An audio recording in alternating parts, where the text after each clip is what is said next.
Paz e graça. Os eventos apocalípticos, aqueles aguardados, e tão aguardados pela igreja, tão citados pela igreja, e que alguns aguardam com uma expectativa, às vezes, de terror, e que sobrecairá sobre toda a terra e sobre todos aqueles que habitam em toda a face de toda a terra, são descritos aqui no livro de Mateus, Marcos, Lucas. Mateus 24, 25, Marcos 13, Lucas 21. Seguindo a linha de raciocínio de Jesus, nós podemos compreender que os sinais do fim começam com o princípio das dores, grande tribulação, volta de Jesus e juízo final. Então, alguns eventos que são citados pelo próprio Jesus e que não há nem necessidade da gente buscar o apoio ou o amparo até no próprio livro do Apocalipse, mas que cita por menores os eventos do fim. Vamos ler Marcos capítulo 13, alguns versículos, que diz assim: Saindo Jesus do templo, disse-lhe um dos seus discípulos: Mestre, olha que pedras, que edifício. Respondeu-lhe Jesus: Vês estes grandes edifícios, não ficará pedra sobre pedra que não seja derrubada. Sentando-se ali no Monte das Oliveiras, em frente do templo, Pedro, Tiago, João, André lhe perguntaram em particular: Diz-nos quando acontecerão essas coisas e que sinal haverá quando todas elas estiverem para cumprir-se? Os eventos, eles são progressivos, A profecia bíblica, ela é progressiva, ela acontece detalhada, mas progressivamente durante o período da história. Não vai acontecer tudo de uma vez no final. Começa progressivamente. Portanto, o que os textos bíblicos a seguir que nós vamos citar, eles citam exatamente que na interpretação bíblica, quando se trata de profecias, e essas anunciadas por Jesus, que está relatada tanto no livro de Mateus, Marcos e Lucas, nos evangelhos sinóticos, e elas são correlatas umas com as outras, elas têm a mesma visão, o mesmo pano de fundo. Jesus cita, e os autores que escrevem, tanto o que escreve o livro de Marcos ou Lucas e Mateus, eles estão escrevendo basicamente aquilo que são as palavras de Jesus, ainda que Marcos não tenha ouvido de Jesus, mas provavelmente aprendeu com Pedro, mas o que ele cita aqui no seu evangelho é exatamente as coisas que tanto Mateus como Lucas citam, e com pormenores, é bem interessante. Essas profecias, como elas são progressivas, elas se dão aqui em 3 momentos. Veja bem, naquele tempo, a primeira divisão naquele tempo, coisas que aconteceriam naquela geração, como por exemplo a destruição de Jerusalém ali no ano 70. Marcos capítulo 13, verso 1 e 2, ele diz exatamente isso.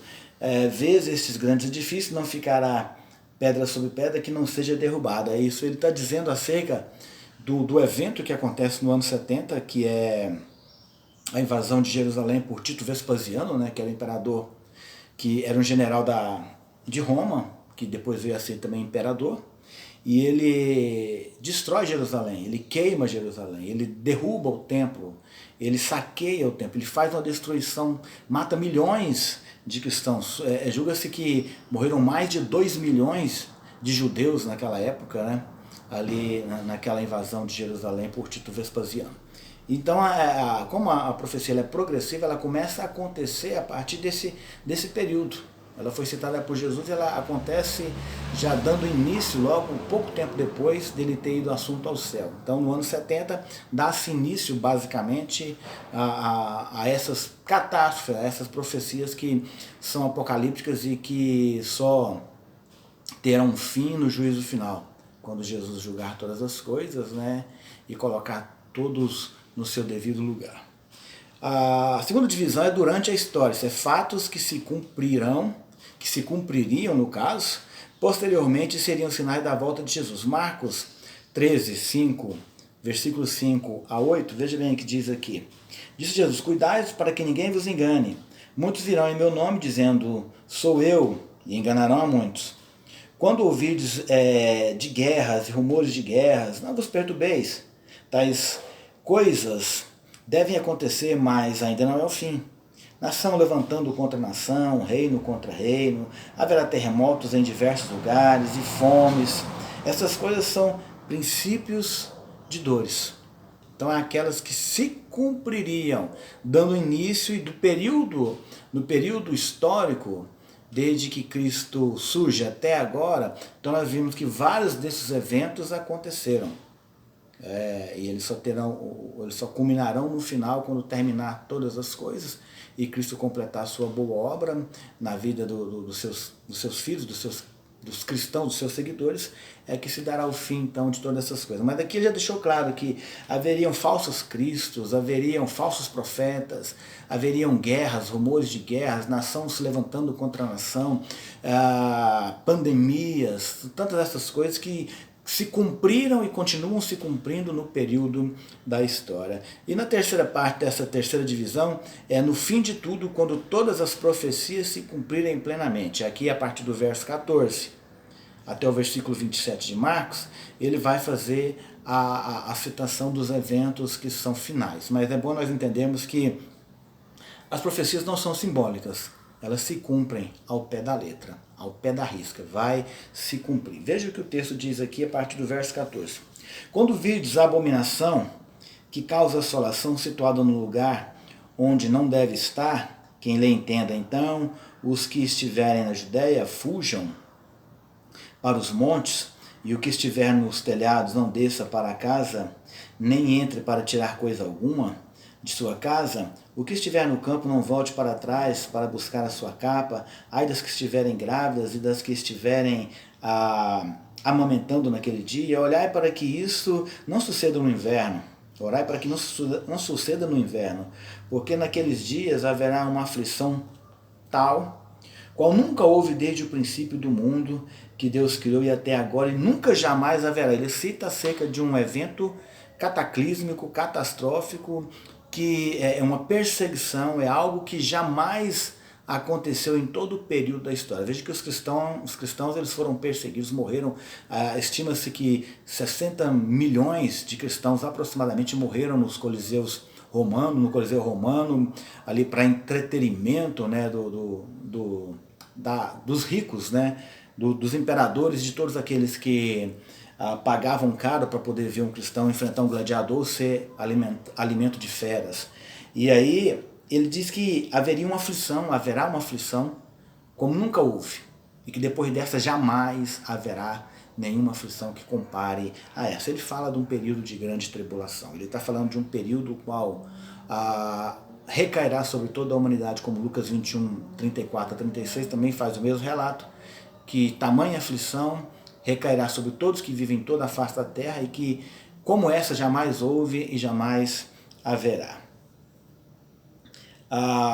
Se o Senhor não abreviasse aqueles dias, ninguém se salvaria, mas por causa dos eleitos que ele escolheu, abreviou aqueles dias. Então, se alguém vos disser, olhai, aqui está o Cristo, ou olhai, ali está ele, não acrediteis, pois se levantarão falsos cristos, falsos profetas, que farão sinais e prodígios para enganar, se possível, até os próprios eleitos, até você que me ouve. O inimigo ele vai tentar te enganar, ele vai tentar ludibriar até os próprios servos de Cristo. E aqui no verso 24 diz, mas naqueles dias, depois daquela aflição, veja bem, mas naqueles dias, depois daquela aflição, o sol escurecerá, a lua não dará sua luz, e as estrelas cairão do céu, e os corpos celestes serão abalados. Então verão, veja bem, verão o Filho do Homem vir nas nuvens, com grande poder e glória. Ele enviará os seus anjos e ajuntará os seus escolhidos dos quatro ventos, da extremidade da terra até a extremidade do céu. Isso ele vai reunir, ele virá de uma forma visível, onde todo olho o verá.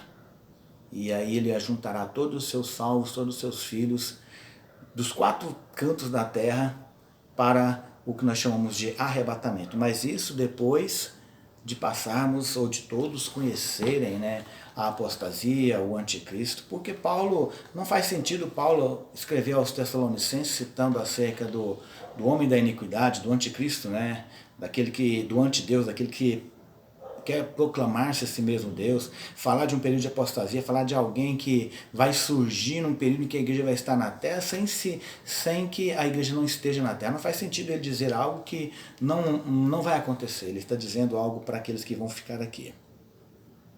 Isso não quer dizer sobre perdição. E lembrando que a ira de Deus e a grande aflição ou a tribulação que cairá sobre toda a terra são dois eventos, são duas coisas diferentes. A ira, ela recai sobre toda a impiedade, quando que a aflição que vai cair sobre toda a terra, ela cai sobre todos que vivem em toda a face da terra, inclusive a igreja. A ordem dos fatos apocalípticos, veja bem, sinais do fim, né? Marcos, ele cita aqui a partir do capítulo 13, do verso 1 a 7. Sinais do fim são avisos de que o tempo está se cumprindo durante os séculos. Deus tem dado oportunidade para o ser humano e muitos fatos que acontecem são para despertar a humanidade a voltar-se para o Senhor. Veja bem, por exemplo, nós passamos por um momento de pandemia. Já passamos por diversas pandemias durante a história. A peste negra na Idade das Trevas, na Idade Média. Nós passamos aí pela peste bubônica. Nós passamos pela gripe espanhola, né, que matou também aproximadamente 50 milhões de pessoas na Europa. E nós temos vivido hoje uma pandemia do coronavírus, da Covid, né? Que também se espalhou por todos os continentes e que tem ceifado a vida de milhares de pessoas. É lógico que ela ainda não chegou nem a 1/3 daquilo que a gripe espanhola conseguiu fazer em 3 anos na Europa, né? E ela é conhecida como gripe espanhola não porque ela tenha surgido na Espanha, ela surgiu, na verdade, em outra parte da Europa, se eu não me engano, na Inglaterra, mas ela ficou muito conhecida como gripe espanhola porque foi o lugar que ela mais dizimou pessoas. Então, os fatos dos sinais do fim são sinais de aviso de Deus para a humanidade, versículo de 1 e 2, aqui do capítulo 13 de Marcos, a apostasia e inversão de valores no versículo 5, o surgimento de falsos cristos e falsos profetas no versículo 6, guerras e rumores de guerras aqui no versículo 7, e isso é, cada geração acontecem fatos que servem para avisar que Jesus voltará. Uma coisa é certa, independente de como você crê, de como você serve a ele vai voltar para todos, ele volta querendo ou não, ele vai voltar. Gostando ou não, ele vai voltar. Independente de que tipo de acontecimento vai estar presente no retorno dele, mas ele vai voltar, ele vai cumprir a sua palavra. Isso é, nada vai ficar sem se cumprir. O surgimento de falsos profetas, seitas e heresias tem avolumado cada vez mais e confundido as pessoas. As guerras que afligem os povos em toda a história tornam-se cada vez mais violentas e duradouras. Tudo isso serve para avisar sobre a volta de Jesus. Só no século XX nós tivemos 2 guerras mundiais. Isso é, durante todas as outras guerras que houve em todos os outros 18 séculos aproximadamente, 19 séculos aí aproximadamente, tiveram várias guerras de nações contra as nações, de povos conquistando povos, mas nós tivemos nesse último século, no século XX, 2 grandes guerras mundiais que dizimou milhões e milhões de pessoas em todo o mundo. Dizimou por meio da própria guerra, né, das armas, dizimou por meio da fome, da carestia, das dificuldades. É como se durante esse período aquele cavaleiro negro, o 4º cavaleiro de Apocalipse, tivesse sido soltado naquela época. Não que ele tenha sido soltado, mas aparentemente aparece, né, devido à própria escassez que o mundo passou durante um período, e muita peste, muita morte, muita dificuldade, mas o Apocalipse aí no capítulo 5, e a partir do capítulo 5, onde começa os selos serem abertos, né, eles ainda vão citar acerca desses eventos que são futuros, né? E eles estão próximos aí, mas ainda não aconteceram, não caíram sobre a terra ainda. O segundo é o princípio das dores, Marcos 13, de 8 a 13. O princípio das dores é um tempo em que as coisas começam a dificultar, pois se aproxima o momento final do cumprimento das profecias e a consumação do plano de Deus sobre o mundo. Isso é, nós já temos vivido já há um bom tempo o princípio de dores. É como a Bíblia cita acerca de dores de parto, né? Que a igreja passa, a terra passa por dores de parto. Ela anseia pela volta de Cristo. Isso é, aqueles que passam, as grávidas quando passam pelas dores de parto, elas sentem todas aquelas contrações, todas aquelas dores, aquelas angústias, muitos parece que vão até morrer, mas ficam tristes, se entristecem pela dor, mas quando a criança vem ao mundo, tudo volta a se alegrar. A gente não vai ser diferente. Princípio de dores, nós estaremos passando por, a terra passará por uma grande angústia, por uma grande dificuldade, ela já começou a passar por isso, mas quando Cristo voltar, tudo será alegria. Tudo voltará a ser aquilo que Deus programou lá no início, né? Perfeito, ou Ele quer que seja perfeito. Então nós vemos que começaram a dificultar as coisas para nós, e nós vamos ver que alguns dos eventos, dos princípios das dores que são das profecias, citam-se acerca de terremotos, né, problemas climáticos que nós temos visto acontecer aí, a Indonésia com vulcões, com terremotos, com tsunamis, e vários outros cantos do mundo, o México sofrendo com vários terremotos. Estima-se que aconteça 255 terremotos por dia em todo o mundo. Só que os abalos sísmicos são tão pequenos que são imperceptíveis, mas as fontes, daqueles que analisam, que estão de olho nos terremotos, eles calculam que aconteça aproximadamente 255 por dia. Isso são coisas que já são características da própria Terra, né? É como se a Terra quisesse expulsar os seus moradores. Perseguição aos crentes, aí no versículo 9, e algo que nós já começamos a ver, já acontece no mundo todo durante muito tempo. Nós vemos a janela 16, 10 por 40, 10 por 43, são regiões ali no Oriente Médio, onde os cristãos são perseguidos, ou na própria Ásia, onde não se permite, né, nem se ter uma igreja, e muito menos professar o nome de Cristo. E muitos cristãos morreram durante esse período aí, na mão dos islâmicos, né, do poder islâmico, e da intolerância desse povo, ou desses seguidores aí, que matam cristãos para que eles renunciem a Cristo, tentando fazer com que eles renunciem a Cristo. E como não acontece, eles acabam morrendo.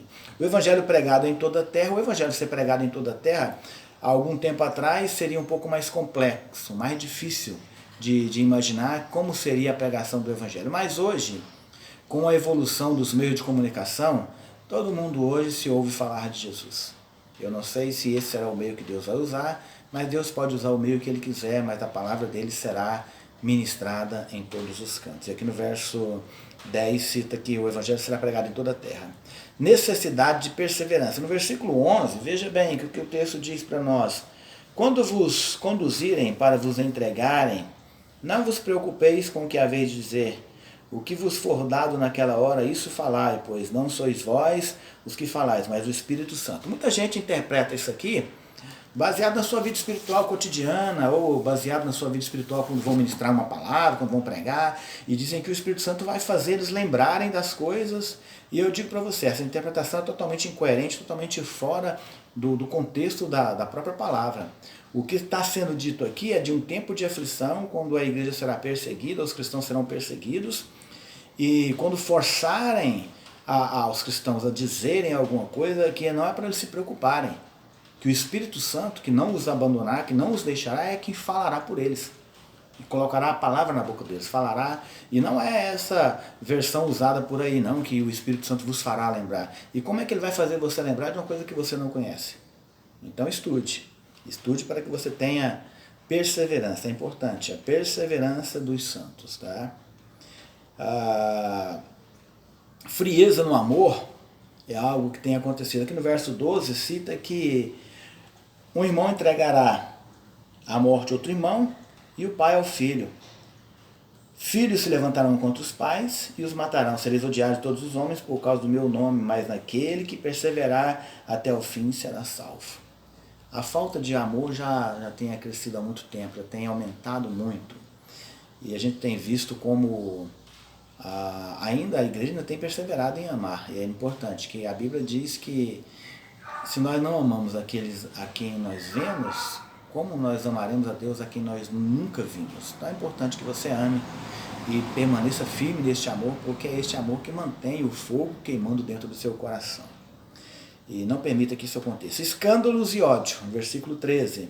Nós sabemos que ai daqueles por quem vierem os escândalos, né? É inevitável que eles venham, mas ai daqueles por quem vierem os escândalos. E acontecerão muitos. Quanto ao mais se aproxima a volta de Jesus, mais o tempo aperta e as coisas se tornam mais difíceis. Terremotos e problemas climáticos têm aumentado consideravelmente, causando enormes catástrofes no planeta. A perseguição dos cristãos acontece em todo o mundo de diversas maneiras, chegando ao extremo do martírio dos seguidores do cristianismo em muitos países. Mas antes da volta de Jesus, o Evangelho será anunciado em todo o mundo, trazendo um grande avivamento sobre a terra. Por isso é preciso perseverar nesse tempo tão difícil. Infelizmente, a frieza no amor e os escândalos são intensos e que as pessoas ficam insensíveis. Então, nós vemos que muitos líderes religiosos aí têm causado escândalos, né? Falsos profetas, falsos cristos, falsos messias, falsos pastores que têm envergonhado a Cristo e o seu Evangelho e têm impedido, por meio das suas ações, que pessoas venham até Cristo e sejam salvas. O princípio das dores anuncia que Jesus já está vindo. E se nós já estamos vivendo um período das dores, nós temos que entender, estar sempre com os olhos abertos, não que a volta de Cristo seja iminente, porque ele não pode voltar a qualquer momento. Paulo declara que aos Tessalonicenses que estavam com um problema de crença acerca do retorno de Jesus, e eles imaginavam que Jesus já tinha voltado e eles tinham ficado. E Paulo fala para eles, não é assim. Primeiro Paulo diz que os vivos não precederiam os mortos, mas os mortos ressuscitariam primeiro, seriam transformados, depois nós, os que estivéssemos vivos, seríamos transformados para sermos arrebatados. Esse arrebatamento aqui, ele não é invisível. E o segundo é no segundo livro de Tessalonicenses, onde ele diz que, e eles continuavam com a mesma ideia de que Cristo havia voltado, e eles tinham ficado, e Paulo diz, não é assim, não se demova da sua fé, não mude a sua fé assim facilmente. Não é assim que Cristo volta, sem que antes venha a apostasia e o homem da iniquidade, o homem da anomia, ou o homem sem lei, aquele que vai se assentar no lugar santo, que vai procurar se assentar no templo, e o templo pode ser todos os cristãos, todo o local onde se adora a Deus. Hoje não há necessidade exatamente de um templo ser restaurado lá em Jerusalém. Não há essa necessidade, porque a adoração a Deus hoje não é feita lá, ela é feita em todos os continentes, em todos os lugares, pelos cristãos. E não há divisão entre judeu, grego, gentil.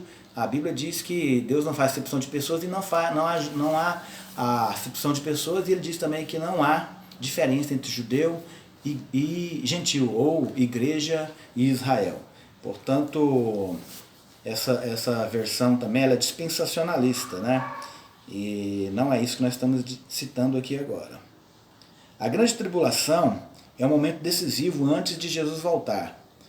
Quando por 7 anos o anticristo perseguir, ou ele perseguirá a igreja do Senhor, tentando primeiramente seduzir o povo de Deus e depois atacando cruelmente os cristãos. Daniel 9, 26 e 27 fala que ele vai se assentar no lugar de Deus, querendo parecer Deus e exigindo adoração para si mesmo.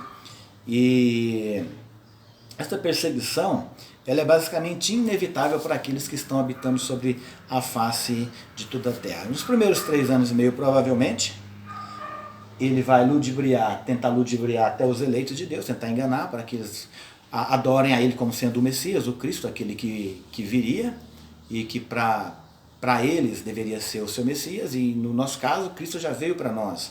E ele voltará para nos buscar. No seu segundo advento, na sua segunda volta, ele volta para buscar a sua igreja para reinar juntamente com essa igreja transformada, né? E durante esses primeiros 3 anos e meio, provavelmente ele vai tentar o meio de ludibriar. Quando ele vê que ele não conseguiu, que a igreja que é fiel, o remanescente que é fiel, ele vai conseguir enganar muitos, mas a igreja que é fiel, aquele remanescente que vai permanecer firme, fiel, então ele vai se levantar contra eles, vão perseguir. E quando ele perseguir esse, é aí que ele vai mostrar a sua crueldade para o povo de Deus. E aí o negócio vai ficar mais tenso, né? Mas não se preocupe, porque Deus cuidará da sua igreja. Isso a Bíblia diz em Apocalipse 3:10 que ele livrará ou nos guardará da hora da provação que virá sobre toda a terra. Guardar não é tirar, guardar é proteger, guardar é estar junto, livrando de todas as ciladas, de todos os ataques malignos de Satanás, de todas as formas que o inimigo intentar contra a sua vida, é o que Deus vai procurar fazer, é proteger os seus eleitos, aqueles que estão guardados nele. Perseguição. Então, o anticristo, no lugar santo, no versículo 14, né, ele vai procurar se assentar no lugar santo. E isso não quer dizer exatamente o templo, né? É exatamente no seu local de adoração, da sua vida. Você é o templo, não há mais distinção. Nós não somos judeus para poder ter um altar, nós somos os altares. Então nós somos o lugar de adoração de Deus. E perseguição e fuga dos cristãos, versículo 15 e 16, cita sobre isso aqui de Marcos. Tempo abreviado por causa dos eleitos, no versículo 20, diz que ele abreviará esse tempo, exatamente por quê? Porque se permitir esse ataque por um tempo mais longo do que é o que vai acontecer, nós nos perderemos. Então ele abrevia o tempo. O princípio das dores nós sabemos que já temos vivido ele já há algum tempo. E quando vier então esse anticristo, esse antideus, que na verdade vai procurar levar todos a adorarem a ele, e aqueles que não adorarem serão perseguidos, então ele vai perseguir de uma forma cruel e vai causar catástrofes, né? Ele tem o poder para enganar pessoas, mas aqueles que não se permitirem ser enganados são aqueles que perseverarem até o final. Não que essa perseverança que vai salvar eles, mas essa é uma perseverança que Deus vai colocar no seu coração para que você vença. Então, o tempo é abreviado exatamente por causa de nós. Então, se o tempo fosse muito comprido, nós não suportaríamos tal aflição. Os falsos cristos e falsos profetas realizando sinais e maravilhas. Falsos cristos e falsos profetas já temos visto muito tempo. Falsos profetas são esses que já andam por aí hoje fingindo ser ungidos de Deus, vendendo curas, vendendo orações, vendendo unção, ludibriando pessoas para enriquecimento próprio. São coisas que a Bíblia é contra isso, ela chama isso de falso profeta. Falsos anúncios da volta de Cristo já acontecia no tempo de Paulo, é o que ele fala para os Tessalonicenses, que Cristo ainda não tinha voltado, porque eles já haviam ouvido que Cristo já tinha voltado, e ele estava escrevendo essa carta, tanto a primeira como a segunda carta aos Tessalonicenses, exatamente acalmando o coração deles, consolando eles acerca da volta de Cristo. Uma marca da grande tribulação será a perseguição da igreja, por isso Jesus fala dos eleitos duas vezes, Marcos 13:20 e Marcos 13:22. Durante a grande tribulação, veja bem aqui, Marcos 13:20, se o Senhor não abreviasse aqueles dias, ninguém se salvaria, mas por causa dos eleitos que ele escolheu, abreviou aqueles dias. Versículo 22, pois se levantarão falsos cristos e falsos profetas, que farão sinais, prodígios para enganar, se possível, os próprios eleitos. Eleitos são os salvos em Deus, escolhidos por Deus. Portanto, essa perseguição ela atinge a igreja e nós devemos vencer ela em Cristo. Durante a grande tribulação, o anticristo tentará se fazer por Jesus, se fará passar por Jesus, né? E os cristãos que o reconhecerem precisarão fugir. E os cristãos que reconhecerem que ele não é, né, Cristo, e não adorarem a ele, né, porque muita gente vai fazer adoração, vai adorá-lo, vão precisar fugir. Mas Jesus promete que esse tempo será limitado a um período de 7 anos, que seria a última semana das 70 semanas de Daniel, né?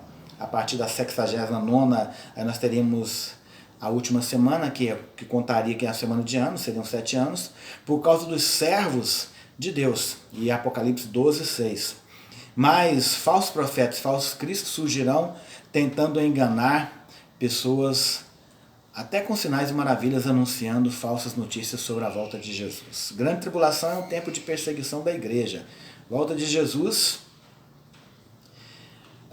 Marcos 13, 24 a 27, a volta de Jesus será o maior acontecimento de toda a história da humanidade. Jesus voltará em glória e poder sobre as nuvens do céu para julgar como Rei e Senhor sobre tudo e sobre todos. Alguns fatos sobre a volta de Jesus. Será após a tribulação, Mateus 24, Mateus 25 cita isso, Lucas 21, Marcos 13, versículo 24 cita que após aquela tribulação daqueles dias, né, haverão sinais no céu, isso não será de modo que ninguém veja, será visível a todo olho verá.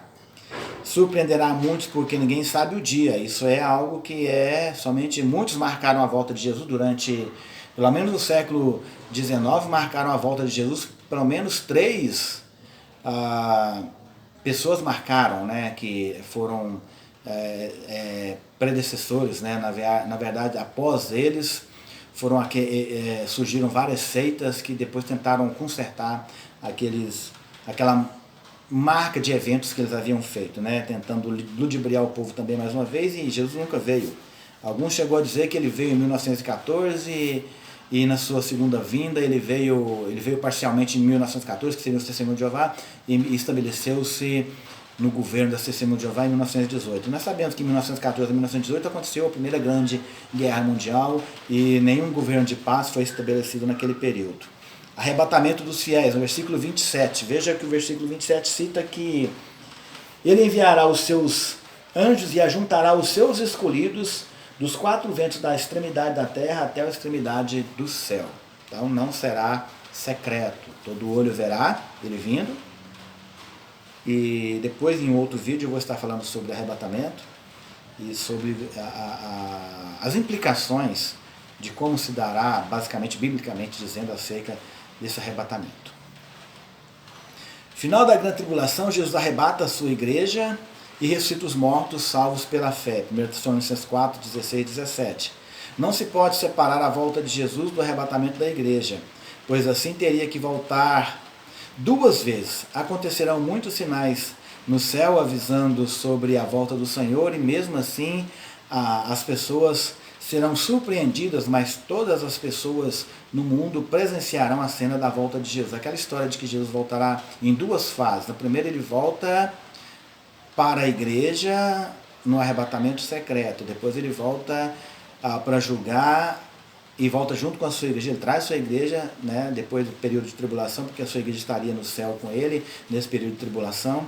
Ele volta após, ele traz os seus santos, né, e para poder julgar a terra e para que possam reinar juntamente com ele. Isso aí não tem uma coerência bíblica, mesmo porque essa doutrina ela é nova. Não existe 2 fases do retorno de Jesus. O retorno de Jesus é um só. Ele é citado durante toda a história da humanidade, toda a história do cristianismo, todos os pais apostólicos, todos aqueles que escreveram, os reformadores todos, até o século XVIII, né, todos criam que Jesus voltaria uma vez só. Depois, a partir do século XIX, surgiu uma ideia de que ele voltaria em 2 fases. Então é meio complexo, porque tem pouco mais de 100 anos essa teoria, né? Então não se pode separar então esses 2 eventos. Jesus voltará para buscar a sua igreja. Juízo final.